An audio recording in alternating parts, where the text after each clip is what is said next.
Olá, eu sou Michele Nogueira. Feitas as considerações e noções iniciais sobre contrato de locação de coisas, nós falaremos a partir de então da locação de imóveis, prevista a partir da Lei 8.245 de 91, alterada pela Lei 12.112 de 2009, que é a Lei de Locação ou a Lei de Inquilinato, assim também conhecida, tá? O contrato de locação de imóveis, ele é previsto na lei do inquilinato para prédios urbanos, residenciais ou não residenciais, tá? Não se esqueçam que no artigo 1º da Lei 8.245 de 91, eu tenho uma ressalva dos bens ou imóveis em que não se aplica a lei do inquilinato, que é justamente tratado lá no artigo 1º da Lei 8.245, que são os imóveis da União, os imóveis dos estados, municípios e autarquias. Também as vagas de garagens, de estabelecimento, de estacionamento de veículos, espaços destinados à publicidade, hotéis ou equiparados e arrendamento mercantil. Esses determinados bens imóveis, eles não são tratados a partir da lei do inquilinato, tá? Então, aqui já fazemos a ressalva inicialmente sobre esses determinados bens, tá? Qual é o prazo de locação de bens imóveis? A gente tem aí algumas questões a ser tratadas sobre o prazo, sobre o tempo, né, de locação. Alguns dizem que a locação de bem imóvel não residencial, que seriam aqueles empresariais ou comerciais, eles têm que ter o prazo mínimo de 5 anos. E os imóveis residenciais, eles têm que ter o prazo mínimo de 36 meses. E isso não é verdade. Por que não?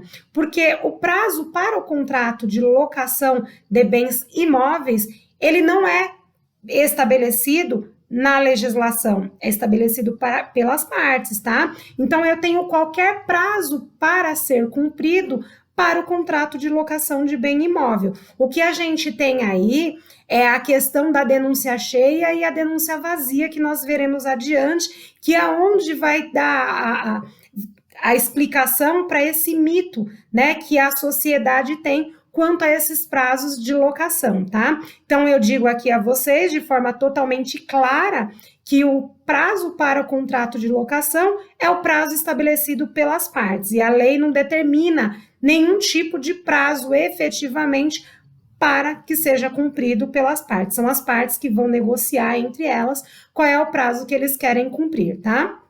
Só tenho que levar aqui e trazer, né, a baila para vocês a consideração no sentido de que se esse contrato for superior a 10 anos, será necessária aí a anuência conjugal. Quem diz isso é o artigo 3º da lei, né, 8.245 de 91. Eu vou voltar a dizer para vocês que a partir desta aula, para ela se tornar mais dinâmica, né, e para a gente ter mais possibilidades, eu não vou mais ler os artigos, eu vou tomar a liberdade de fazer a referência dos respectivos artigos para que vocês façam a leitura em casa.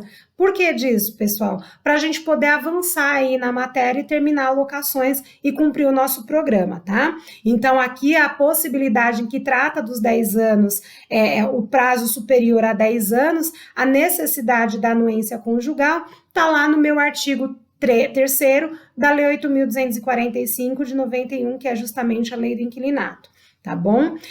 O prazo, ele tem que ser determinado no contrato, é lógico, é óbvio que eu não vou deixar lá de eterno um contrato de locação, tá? Ele deve ser determinado e este contrato, ele deve ser obedecido até o seu término. Isso significa dizer que se eu tenho o prazo de 12 meses, eu tenho que cumprir este contrato nos 12 meses. Se eu tenho o prazo de 24 meses, esse prazo deve ser cumprido nos seus exatos 24 meses. E por que disso, né? Porque geralmente eu tenho lá uma multa estabelecida através de uma cláusula contratual que me traz essa multa em caso de devolução ou de rescisão contratual antecipada, se ela ocorrer, tá? Eu vou lembrar vocês que quando nós tratamos lá sobre as noções gerais dos contratos de locação, no artigo 413 do Código Civil, eu tinha lá a previsão do pagamento dessa multa contratual de forma proporcional. Isso significa dizer que se as partes ajustaram um contrato de locação para 12 meses e estabeleceram também uma multa, uma cláusula contratual no caso de rescisão antecipada no pagamento de 2 aluguéis, tá? O pagamento ele deve ser proporcional dependendo aí do espaço de tempo que eu tenha a cumprir deste contrato. Quer ver um exemplo? Eu formalizei um contrato locador e locatário, um prazo de 12 meses de locação, valor do aluguel, R$1.000. Tá? A minha cláusula contratual é justamente de 2 meses. Isso significa dizer que se o valor da locação é de 1.000, o valor aqui da cláusula contratual ou da multa contratual é justamente de R$2.000, porque eu estou falando de 2 meses de aluguel, tá bom? Vamos partir do princípio que eu desisti desse contrato e ali entreguei aquele determinado imóvel, faltando 6 meses para o seu término. Então, eu tenho lá o cumprimento de 6 meses de contrato e eu entrego faltando 6 meses para o término do contrato. Essa cláusula contratual, essa multa contratual, ela deve ser cumprida na proporcionalidade. O que significa que se eu tinha R$2.000 para cumprimento para um contrato de 12 meses, se eu cumprir a metade desse contrato, o que sobra é justamente a metade. E logo, se eu tinha R$2.000 para 12 meses, eu tenho lá o pagamento da multa contratual no valor de R$1.000, que é o que garante os outros 6 meses, justamente o restante da alocação, tá bom? Então, essa é a condição de proporcionalidade que nós já havíamos tratado, né, anteriormente, e que nós tratamos agora por conta dessa cláusula contratual prevista aqui no contrato de locação de imóveis, tá? Essa multa contratual, ela pode ser dispensada no caso do locatário ser transferido, né, em decorrência lá da necessidade do seu empregador. Como é que funciona isso, né? Eu tenho essa previsão no artigo 5º da Lei de Locação, da Lei 8.245 de 91. Vamos lá, vou dar um exemplo para vocês. Vamos pensar que eu fiz a locação deste determinado bem para morar em decorrência do meu trabalho, do meu serviço. Estou morando em outra cidade, né? E vim trabalhar aqui na cidade de São Paulo, tá? E eu não sou daqui. Aluguei este imóvel porque o meu empregador me determinou que assim o fizesse, que viesse trabalhar aqui em São Paulo. E no meio do caminho, no meio deste contrato que foi formalizado de moradia para trabalhar aqui em São Paulo, o meu empregador, ele me volta, né? Ele me faz a transferência novamente lá para minha cidade de origem. Então, nesse sentido, a gente deve observar que essa ruptura contratual, ela não é em decorrência da vontade deste locatário, deste empregado. Ela é realizada e formalizada em decorrência de uma necessidade de transferência de emprego. Então, é isso que o legislador ele pretendeu, né, proteger. Este empregado que havia feito uma locação e que ele não é dono do seu destino. Ele não tem a condição e a possibilidade de manter aquele contrato de locação em decorrência da sua transferência de local de trabalho, tá? Outra possibilidade aqui em que a gente está falando sobre o prazo de locação é que, no mínimo, eu tenho que ter para ruptura, para resolução desse contrato de locação, um aviso, né, com antecedência mínima de pelo menos 30 dias, quando eu tiver ali aquele contrato por prazo indeterminado. Por que eu estou dizendo isso? Porque quando eu tiver o término contratual, as partes elas já sabem que eu tenho ali, né, a necessidade de informar antecipadamente também, no mínimo 30 dias, que eu não pretendo, que eu não quero fazer a renovação daquele determinado contrato de locação, tá bom? Então, eu tenho que observar aí a possibilidade ou a necessidade mínima de 30 dias para rescisão contratual, tá? Nós fizemos as considerações iniciais sobre o contrato de locação de imóveis e agora a gente vai passar a falar sobre o contrato de locação residencial, tá? O contrato de locação residencial, ele deve ser por escrito, tá? Inicialmente, não é que ele tem obrigatoriamente que ser escrito, ele pode ser sim formalizado de forma tácita. Só que é interessante que se faça este contrato por escrito principalmente com prazo igual ou superior a 30 meses, tá? E neste caso, a resolução vai independer de notificação. É justamente aqui eu queria entrar no ponto que a gente fala sobre a questão dos prazos, né, do contrato de locação. Por quê? Porque existem duas situações, que é a denúncia cheia e a denúncia vazia, tá? Então, observem, o ideal é que este contrato ele seja formalizado por escrito, contrato de locação residencial, com prazo igual ou superior a 30 meses. Por que disso, pessoal? As partes, elas podem formalizar, conforme eu já disse, contrato de locação no prazo que quiserem. Entretanto, se o locador e o locatário formalizarem um contrato residencial com prazo inferior a 30 dias, eles vão ter um problema aí com a resolução do contrato. Por quê? Porque o artigo 46 da Lei do Inquilinato, ele vem trazendo para a gente uma condição. Eu vou tomar liberdade de ler aqui para vocês, para poder trazer essa possibilidade da denúncia vazia, tá? Que é inicialmente o que a gente deve fixar. Artigo 46. Nas locações ajustadas por escrito e por prazo igual ou superior a 30 meses, a resolução do contrato ocorrerá fim do prazo estipulado, independentemente de prazo de notificação ou de aviso. Isso daqui é a denúncia vazia. Por que denúncia vazia? Porque se eu tiver ali formalizado com o locador e o locatário o prazo igual ou superior a 30 dias, eu posso resolver este contrato, eu posso rescindir este contrato a qualquer momento, independentemente de notificação ou prévio aviso, se eu tiver a denúncia, se eu tiver esse prazo de 30 meses igual ou superior, tá? Se eu continuar na posse desse bem, né, se eu continuar com ele, ele vai se prorrogar automaticamente por prazo indeterminado, tá? E aí, nesse caso, ainda que ele tenha a prorrogação, eu posso notificar, no caso do locador, o locatário, para que no prazo de 30 dias ele desocupe o imóvel, tá? Então eu não preciso de razão, eu não preciso de motivo, eu não preciso de nada. Então vamos lá, só para poder recapitular e verificar se eu consegui me expressar de forma adequada. Se eu faço um contrato de locação inicialmente com prazo igual ou superior a 30 meses, no caso de prorrogação deste contrato, eu não preciso de um motivo, de uma razão para que este contrato seja rescindido após o término do prazo de locação. Então, vamos pensar que eu aluguei este determinado imóvel pelo prazo de 30 meses com determinada pessoa, tá?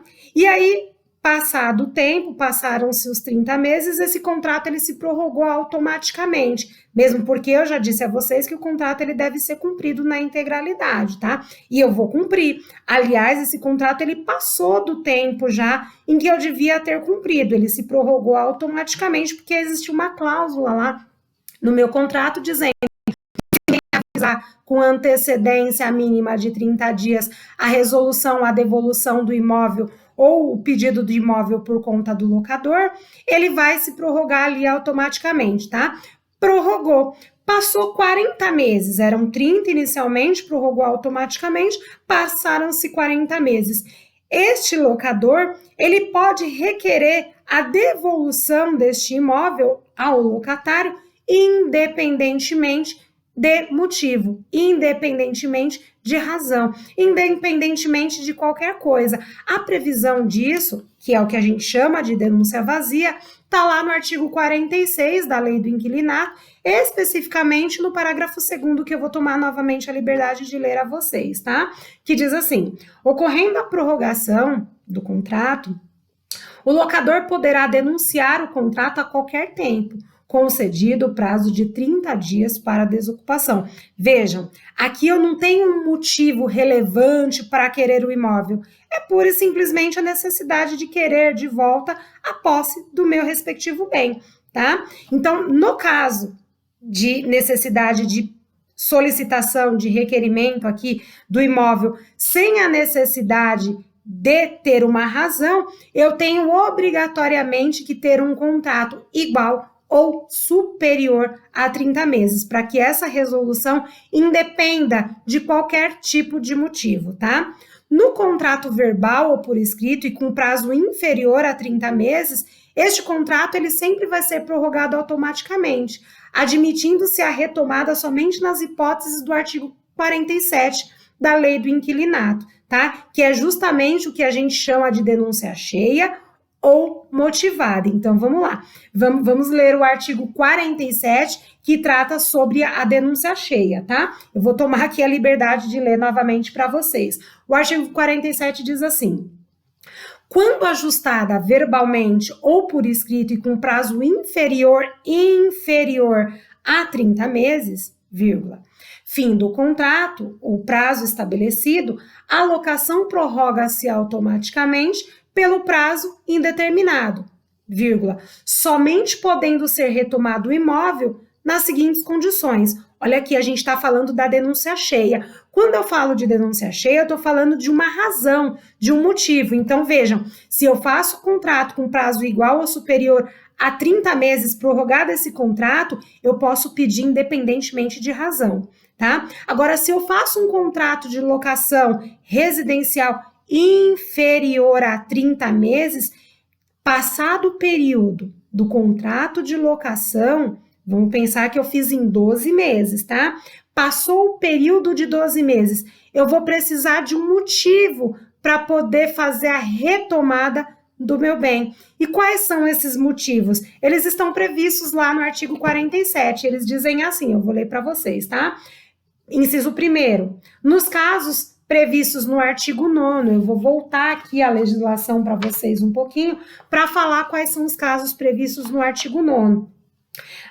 Quando pode ser desfeita, né, a locação, por mútuo acordo, inciso 1º do artigo 9º, segundo, em decorrência da prática de infração legal ou contratual, em decorrência da falta de pagamento do aluguel e demais encargos, o quarto, para realização de reparos urgentes determinadas pelo poder público que não possam ser normalmente executadas com a permanência do locatário no imóvel ou podendo, ele se recuse a consenti-las. Então, aqui são as possibilidades do artigo 9º, tá? O inciso 2º do artigo 47 também diz assim, ó, em decorrência da extinção do contrato de trabalho, se a ocupação do imóvel pelo locatário for relacionada ao seu emprego, inciso 3º, se for pedido para uso próprio de seu cônjuge ou companheiro ou para uso residencial de ascendente ou descendente que não disponha, assim como seu cônjuge ou companheiro de imóvel residencial próprio,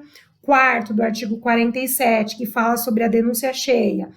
Se for pedido para demolição ou edificação licenciada ou para a realização de obras aprovadas pelo poder público que aumentem a área construída em no mínimo 20%, ou se o imóvel for destinado à exploração de hotel ou pensão em 50%. E o quinto, se na vigência ininterrupta da locação ultrapassar 5 anos. Aí, se ultrapassar esse contrato, ainda que inicialmente ele tenha sido elaborado lá, formalizado com menos de 30 meses, mas se após prorrogado automaticamente esse contrato, ele perdurar aí por no mínimo 5 anos, aí eu posso fazer esse pedido aí, independentemente das condições ou das razões que me levam à retomada do bem, tá? O retomante, aí eu tenho aqui o parágrafo 1º do artigo 47, que diz assim, na hipótese do inciso 3º, que fala lá em decorrência da extinção do contrato de trabalho, a necessidade deverá ser judicialmente demonstrada se a. O retomante alegando a necessidade de usar o imóvel estiver ocupando com a mesma finalidade outro de sua propriedade situado na mesma localidade ou residindo ou utilizando o imóvel alheio, já tiver retomado o imóvel anteriormente. B. os ascendentes e os descendentes, beneficiário da retomada residir em imóvel próprio. Parágrafo 2º, nas hipóteses dos incisos 3 e 4 do artigo 47, o retomante deverá comprovar ser proprietário, promissário, comprador ou promissário cessionário em caráter irrevogável com emissão na posse do imóvel e título registrado junto à matrícula do mesmo, tá? Então, vocês conseguiram compreender? É meio difícil, né, de verificar essas condições de denúncia cheia e de denúncia vazia, mas eu vou tentar aqui, depois que a gente fez a leitura dos respectivos artigos, demonstrar para você a diferença entre eles, que é justamente, aqui eu tô tentando, eu tô sendo repetitiva, mas é de propósito, tá? Se eu tiver um prazo igual ou superior de prazo contratual, tá?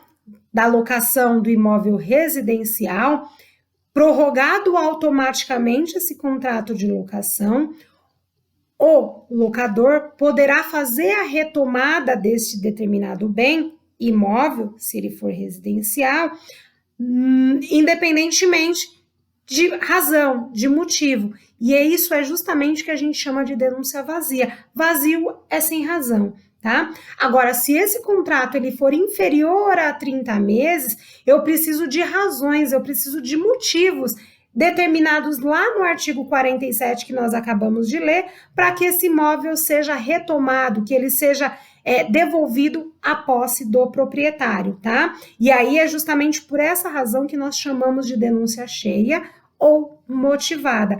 Cheia porque ela deve vir cheia de motivo, né? Ou motivada porque ela tem que obrigatoriamente ter um motivo para esse bem ser retomado pelo locatário, tá? Na sublocação, para o nosso contrato de locação residencial, a gente vai ter aí a sublocação entendida como um empréstimo ou uma cessão e que deve ocorrer também com a expressa autorização do locador. Lembrando que no artigo 16 da Lei do Inquilinato, ela vem tratada ali a sublocação com uma responsabilidade subsidiária do sublocatário em decorrência desta locação existente, tá?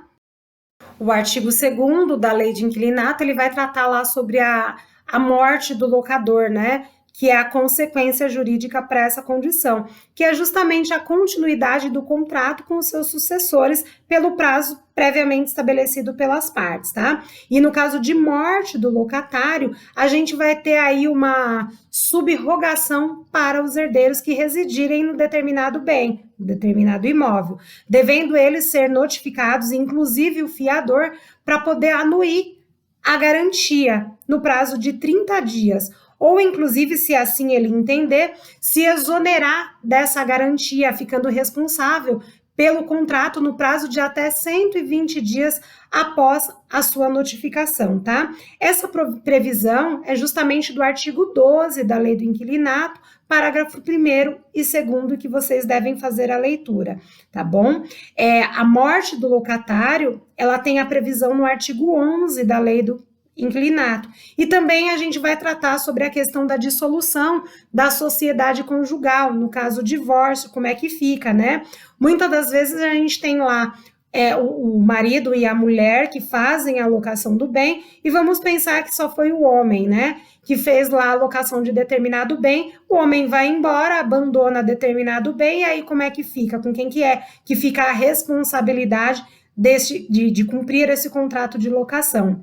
Nesse caso, existe um entendimento já firmado pelo STJ, no sentido de que deve o cônjuge, o locador, no caso do marido que foi, né, que teve a necessidade de ir embora, de notificar o locador e o fiador, inclusive, sobre esse divórcio ou essa separação de fato, enfim, que ele teve a necessidade de sair deste imóvel, né, e inclusive informar quem é ou qual é o cônjuge que ficará lá no imóvel para que seja feita a transferência dessa responsabilidade. Se ele não fizer isso, o STJ tem entendido que ele vai ter ali uma penalidade, né? Qual seria a pena desse cônjuge que recair, né, essa obrigação e que saiu desse respectivo imóvel? De ficar responsável pelo pagamento dessas prestações mensais e consecutivas de locação, tá? Então, se ele não fizer lá para o locador, inclusive para o fiador, a informação de que ele está saindo do bem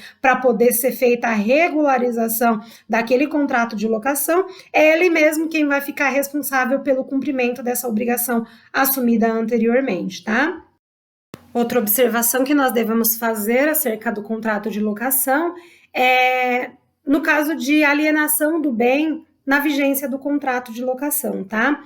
O atual proprietário, quem fizer a aquisição deste bem, ele não é obrigado a ficar inicialmente com esse locatário, tá? Mas ele deve cumprir alguns requisitos previstos lá no artigo 8º da Lei do Inquilinato, que diz assim, que o locador, né, no caso agora o novo proprietário, ele deve cumprir o contrato de locação, só que ele pode notificar o locatário para desocupar o imóvel no prazo de 90 dias, salvo se existir uma cláusula de vigência averbada lá no cartório de registro de imóveis. Se ele tiver essa averbação, infelizmente ele vai ter que cumprir, vai ter que amargar esse contrato de locação até o final. Tá? Caso contrário, ele vai poder fazer lá a notificação para o locatário para que ele desocupe esse imóvel em decorrência dessa nova aquisição, tá?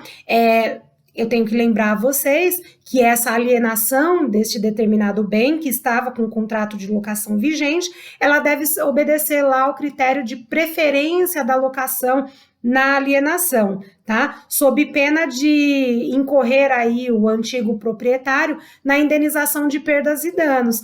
Essa previsão é do artigo 27 e 33 da Lei do Inquilinato, que vai tratar lá que se esse contrato ele for averbado no contrato de registro de imóveis, poderá, inclusive, o locatário depositar os valores, né, referente à venda desse imóvel no prazo de 6 meses a contar do registro do ato da venda, no caso, que é a averbação, né, a 30 dias, averbar 30 dias antes da alienação, para que ele faça aí a aquisição deste determinado bem, tá? Então, vamos lá. O locatário, ele tem direito de preferência na aquisição do respectivo bem que ele tem um contrato vigente de locação, tá? Se o proprietário assim não o fizer, ele vai ter direito e condições lá de recebimento de indenização e perdas e danos, tá? E, inclusive, poderá fazer aí a adjudicação desse bem, fazendo o depósito de valores referente à alienação, se houver sido realizada sem a anuência e sem dar esse direito de preferência para o locatário. É importante dizer que esse direito de preferência, ele tem que ter sido dado para o locatário as mesmas condições e paridade de armas. Exemplo, se eu coloquei o imóvel para venda no valor de R$100 mil, esse valor de R$100 mil deve ser obedecido criteriosamente tanto para o locatário quanto para as demais pessoas que tiverem interesse sobre aquele determinado bem. Se houver a oferta de parcelamento de venda daquele respectivo imóvel, essa oferta de parcelamento também deve servir ao locatário, tá? Porque a inobservância de qualquer das condições vai ensejar lá a indenização de perdas e danos para o locatário que foi preterido nessa possibilidade de aquisição do respectivo bem. A locação, ela deve ter lá a fixação do aluguel de forma periódica, de no mínimo 1 ano, né? Se as partes não chegarem a um acordo, neste caso, poderá ser proposta uma ação revisional de aluguel, tá? O contrato mínimo de vigência deve ter 3 anos para poder existir essa possibilidade de revisão de aluguel, conforme determina lá o artigo 19 da Lei de Inquilinato. As garantias no contrato de locação, ela não poderá ser exigida em mais de uma modalidade, tá? Ou seja, não posso ter a exigência de mais de uma garantia em um mesmo contrato, conforme a previsão lá do artigo 39, parágrafo 2º da Lei do Inquilinato. Isso significa dizer que a gente tem algumas possibilidades. Por exemplo, a gente vai ter lá o pagamento de pagamento de calção em dinheiro, conforme previsão do artigo 38, parágrafo 2º da Lei do Inquilinato, e que deve obrigatoriamente, conforme determina o artigo, não exceder o equivalente a 3 meses de aluguel. Esse valor de calção de 3 meses de aluguel até o limite de 3 meses, ele deve ser depositado numa caderneta de poupança, né, atualizada pelo poder público e por ele regulamentado, no caso, a caderneta de poupança, retendo em benefício do locatário, não é do locador não, tá? Do locatário, todas as vantagens dela decorrente por ocasião do levantamento da respectiva soma. O que significa dizer que quando eu faço lá a exigência dos 3 primeiros meses de aluguel ou de 3 meses de aluguel, esse valor ele é entendido como uma caução, é uma garantia para ao final ser devolvida para o locatário, tá?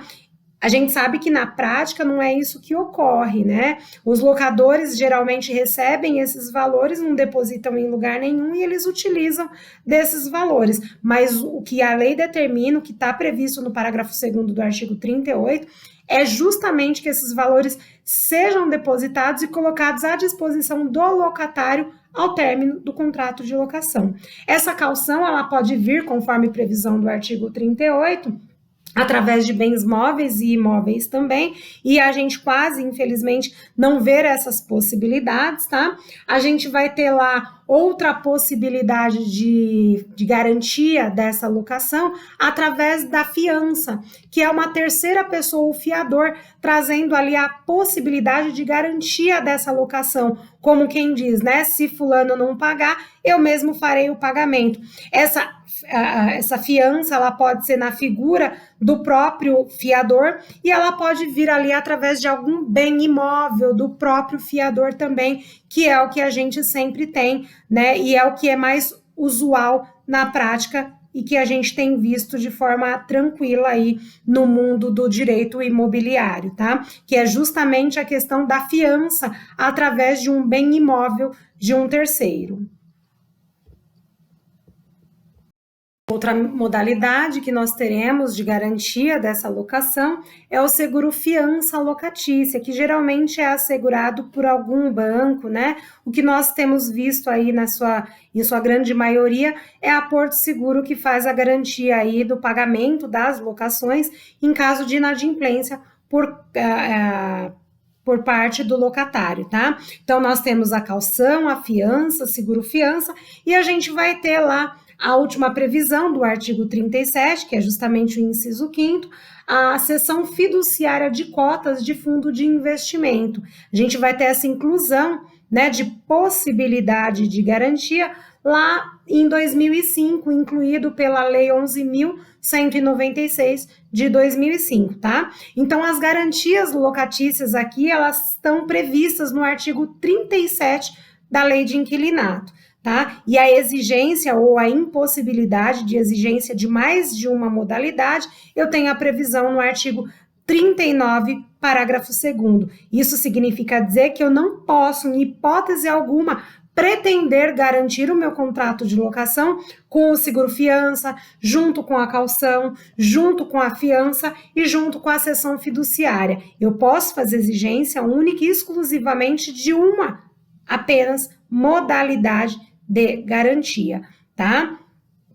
O pagamento, a fixação e o pagamento dessa locação, ela deve vir, né, lá a partir do primeiro mês de utilização. O pagamento antecipado, ele é vedado lá pelo artigo 20 da Lei do Inquilinato, podendo ocorrer esse pagamento antecipado única e exclusivamente lá na locação para a temporada ou sem garantia. Tá? Sobre ainda o pagamento da locação, é importante trazer para vocês que o valor do aluguel, ele é determinado pelo locatário, tá? Obviamente que a gente tem que sempre atender os fins sociais, né? E a boa-fé que deve nortear as relações. Isso, a previsão está no artigo 18 da Lei do Inquilinato, e é óbvio que só o proprietário sabe o valor do seu patrimônio, o valor do seu bem. É ele quem vai determinar lá o valor do seu imóvel, tá? Só que Lembrando que o locatário ele vai querer ou não formalizar a locação com este proprietário, se assim entender necessário, tá? Então, não adianta eu imaginar também que o meu bem, o meu imóvel, ele vale R$ 5.000, quando na realidade ele não vale. O que vai acontecer com esse locador é que ele não vai conseguir alugar, tá bom? Mas esse valor aqui a gente não tem uma prévia fixação inicialmente, e aí quem vai determinar é justamente o proprietário. Deve ser levado em consideração também que, embora ele tenha liberdade contratual, o proprietário, inclusive para poder fazer valer os seus direitos de proprietário quanto ao valor da locação, após 3 anos de vigência deste contrato, se o valor ele estiver muito fora, né, do valor de mercado, o próprio locatário ele pode propor uma ação revisional para poder adequar esses valores de locação, tá? Então, essa observância é justamente do artigo 19 da Lei do Inquilinato, a possibilidade de revisão para adequação do valor da locação. A entrega, pessoal, eu vou fazer a indagação para vocês sobre as benfeitorias, tá? As benfeitorias necessárias, urgentes e inclusive os reparos. E vou trazer aqui também outra questão a ser tratada, na questão de retenção, tá? Se as partes podem dispor de retenção e de indenização. É para vocês procurarem na jurisprudência e na doutrina essas questões, tá bom? Eu vou terminando a nossa aula de hoje por aqui, lembrando que nós continuaremos a tratar sobre o contrato de locações de bens imóveis na próxima aula. Tá bom? Eu espero ter colaborado um pouquinho com o estudo de todos vocês, tá? E se a nossa aula ela fosse presencial, eu tenho certeza que eu teria aí várias colaborações dos colegas para exemplos, para discussões e debates acalorados sobre o contrato de locação. Mas, por enquanto, a gente vai ficando por aqui e eu fico à disposição de todos vocês para qualquer tipo de indagação e de perguntas. Mas lembre-se, inicialmente quem perguntou fui eu. Eu quero saber sobre as condições de benfeitorias, reparos, inclusive sobre a possibilidade de ficar estabelecido pelas partes a possibilidade de retenção e indenização, tá bom? Até mais!